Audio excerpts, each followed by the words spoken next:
When I ask small business owners about whether they report their financials on a cash or accrual basis, oftentimes business owners will look at me and say, what do you mean? What are you talking about, Hannah? But knowing how your financial data is being recorded into your financial statements is crucial in understanding your financial information so you can make better decisions. So what I want to talk to you about today is what is the difference between cash basis accounting and accrual basis accounting, and what you might need to think about between the two to decide which one is better for you.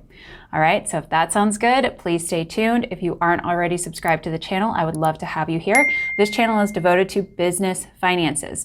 There are a lot of channels out there talking about personal finances, but this is like those personal finance channels for your business. So we want to help your business do better so you can understand your numbers and you can make better financial decisions. So if that sounds good, please make sure you are subscribed. Okay, so let's start with cash basis accounting, because cash basis accounting is pretty much the easier one to explain, and it's also the easier one for most people to do, and most small business owners are going to be reporting their financials on a cash basis. So what does that mean? Okay, cash basis of accounting is when you report your revenue and your expenses when cash is actually either received or spent. So let me give you an example. Revenue would be recorded when you actually receive cash for whatever you did. So if you are a service-based business, let's say you mow lawns. If you mow lawns and you mow somebody's lawn and they hand you $100 after the end of your session, that's when you should record your revenue, when you received that $100, the day that you received it, okay? Now, if you are a landscape company that maybe you perform your services and then you invoice a client and maybe they pay you 30 days later, when they pay you that 30 days later and you receive that check and you put it, actually when you receive that check, that is when you have been paid for the service, and that is when you would record your revenue, okay? The IRS has this concept of constructive receipt. So it basically means that when you receive money in a way that is usable or liquid to you or made available to you immediately, that is when you should record that money. So if you actually get a check that's in your possession, that's when you should record the money. So even if you wait and hold on to it and deposit it into the bank 10 days later or something like that, that's actually not the case. You want to record it when you have that check in hand that you could do something with. And then also, same thing with cash. So if you receive cash or if you have a wire transfer put into your bank account, when that money is received is when you have access to it to do something with it. The IRS actually says very specifically, if you get checks and you hold on to them and you don't deposit them until later, it still doesn't really matter. If you have checks in your possession, technically that is considered a receipt and that would be revenue. So people do this all the time at the end of the year where they hold checks and they don't deposit it into their bank so that it doesn't show up in their previous year's income. But actually, if you were to get audited and they would find out that you did actually receive those checks, then that revenue would be put into the year where you received the checks. So just so you know, holding checks is actually kind of illegal in the eyes of the IRS, okay? So just keep that in mind. When you get money is when you record revenue for a cash basis business. And then when you spend money, that's when you record the expenses in a cash basis. So let's look at the expense side. So if I'm going into Home Depot and I'm charging something for my business and I put it on my credit card, that's considered an expense at that time. The IRS also sees credit card transactions to be like cash transactions. So I would record it on the day of that charge. And if I were to get an invoice for services, say let's say I had a graphic designer do some work for my business, they invoiced me and then I paid them 30 days later. When I actually paid them that 30 days later, that's when I would record that expense, okay? So expenses, cash basis, pretty straightforward. When does the money actually leave you and go to somebody else? That's when you would record the transaction. Cash basis accounting is also less costly to maintain. You need to understand less of the nuances of accounting and generally accepted accounting principles in order to maintain cash basis accounting and cash basis books. So most of us are probably never going to change from cash basis accounting into accrual, okay? Now I'm going to talk about some situations after I explain accrual about when it might make sense to change over, but most of our businesses will be able to be cash basis. Now there's gonna be some businesses that cannot report on cash at all. The IRS specifically says that you must, for C corporations that are making over $26 million in a 3-year average, that they must report on accrual. So most of us are not going to have to worry about that. And also tax shelters. Tax shelters have to be on accrual basis, but I think most of those people are probably not watching this channel.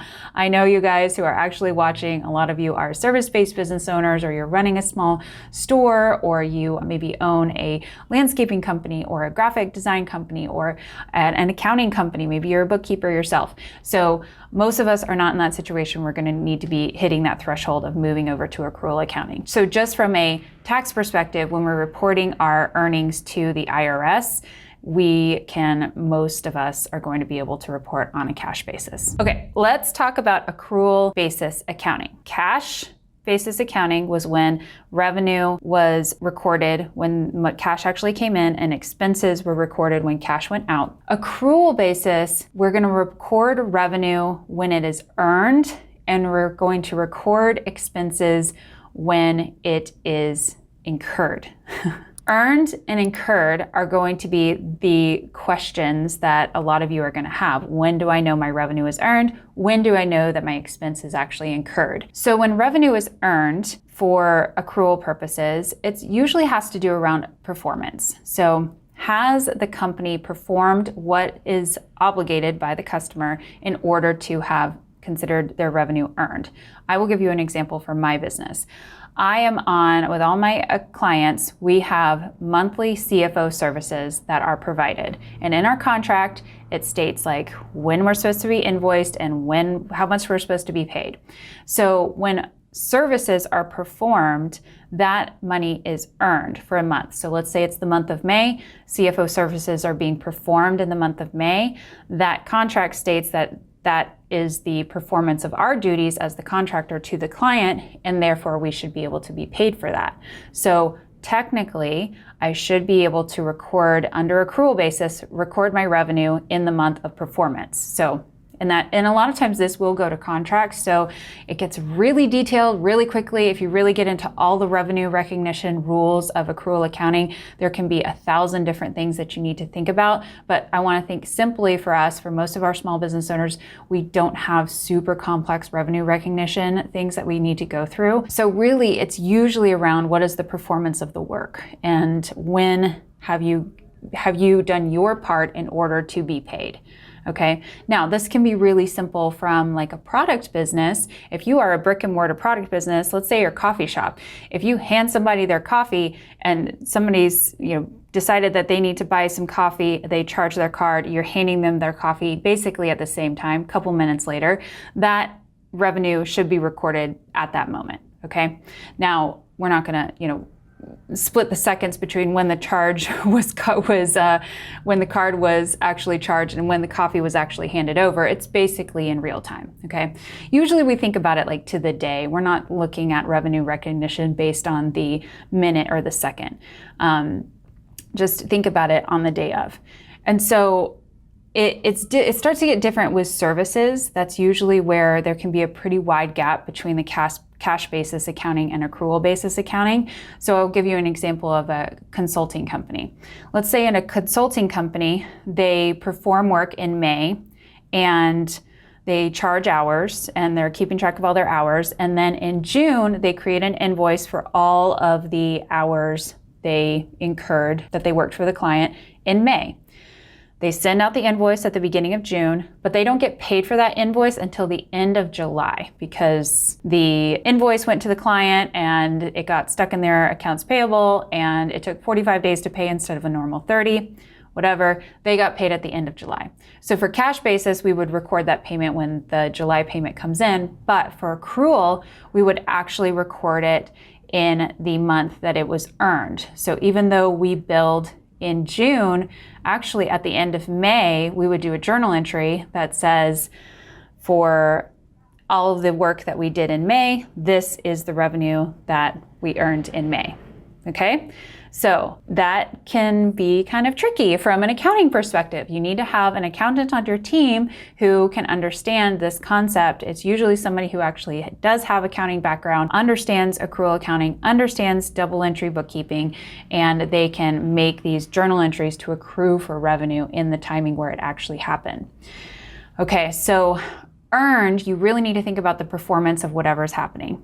That's accrual. Now, on the expense side, we have this concept of incurred. So when did we incur the expense? So very similarly to the coffee shop analogy, there might be expenses that are happening very immediately. So just like on a cash basis, if I walk into Home Depot and I buy some supplies for my business and I charge it on the company credit card, that is also considered an incurred expense, and it would be incurred at that time that it happened. But there might be some situations where you have expenses that the timing is a little bit different. So let's say I run a marketing agency and I hire a subcontractor to work on one of my projects. My subcontractor will finish out the month and then bill me for the hours that they worked. So let's say in June, they send me for their hours in May, and then I receive that bill in June. But I notice on the detail, it says for May services. I need to record an expense when in May for that invoice amount, and that invoice amount is actually a May expense because it was incurred in May. I might not actually pay it until July, but I incurred it in May. Now, what this does is it creates matching. The revenue and expenses should match in the time period where things were actually happening from an economic perspective, okay? So that's why it is kind of the gold standard for accounting to move to accrual, because it gives you a more true picture of economically what is happening in the business in the right timing. If you look at cash basis accounting, you might have earned and done tons of work in a period where maybe you did $100,000 worth of work in a period, but if you didn't actually receive any of that money in that month, maybe you received nothing, it would make your profit and loss look awful because you didn't receive any money and you had expenses. So accrual accounting is a way to say, okay, we did all that work, we earned that $100,000, we haven't seen it come into the business yet, but we have earned it. So it gives a truer picture of what the business has actually produced in the time period. I hope that makes sense. If you guys want more examples of like real financials and cash versus accrual, I'm happy to show that to you. In QuickBooks, you can actually toggle between cash versus accrual. So if you have any invoicing your business, toggle back and forth and see if you can recognize the difference between your cash basis accounting and then your accrual basis accounting. Most of that will happen if you have accounts receivable or if you have accounts payable in your business. Those will be the two things that change the most between the two financials. Okay. Which will affect your expenses and your revenue. Okay, I'm going a little deeper on this than maybe I thought I was when I first set out on this video, but I want you guys to really understand this. So there are gonna be some times when a business will choose to go accrual, and maybe they don't have to, but maybe they recognize that, hey, to run our business really effectively and to have all the information we really need to have, or maybe even to report to either outside investors or maybe the bank or potentially like to some other type of compliance organization, they might need to have accrual accounting done. So you can voluntarily move your business from cash basis to accrual if you feel like it's going to help you run your business better. We have some clients who are way under that $26 million threshold that I mentioned earlier. They're not C Corps, and they have still chosen to produce their financials on an accrual basis because they feel like it helps them run their business better. It gives them better accuracy and information into what is actually happening in the business. Okay, so it is an election you can make just for yourself, how you would like to manage your finances internally. And then you also, to the IRS, can make an election of how you want to present your financials to the IRS for tax purposes. So you do have a choice. You can report on a cash basis. Most of us will. Even if internally you're using your books and managing them in an accrual manner, you can still go and report on a cash basis to the IRS. If you change your method of counting with the IRS, you will have to fill out a form and explain why. And you can't just be changing back and forth every year, because sometimes it's a little bit more tax advantage to be cash basis versus accrual basis, depending on what's happening in the business. And they don't want you just switching every year based on what's more beneficial, because you'll be skipping out on paying certain taxes. Okay, so they are on to you. They will not let you just switch back and forth whenever it's more beneficial. So know that, but it is something that if it makes sense, it might make sense for you to potentially like shift over. If for management purposes you're moving over to accrual, maybe it makes sense to also consider, does it make sense to also report on taxes on an accrual basis? So talk to your CPA about that if you are curious, and it's something to consider. Definitely this is more complex. Accrual basis is more complex, and you will need somebody on your team who really understands accrual accounting in order for you to do this correctly, so that your financials will actually be helpful for you to make decisions. Okay, so I think I covered like broad strokes on cash basis versus accrual. I know you guys are going to have some questions. I love the questions. Keep them coming. Put them in the comment section below, and I will answer them as best as I can. And if there needs to be another video, I'm happy to do that. All right. Well, thank you guys so much for being here. Talk to you soon.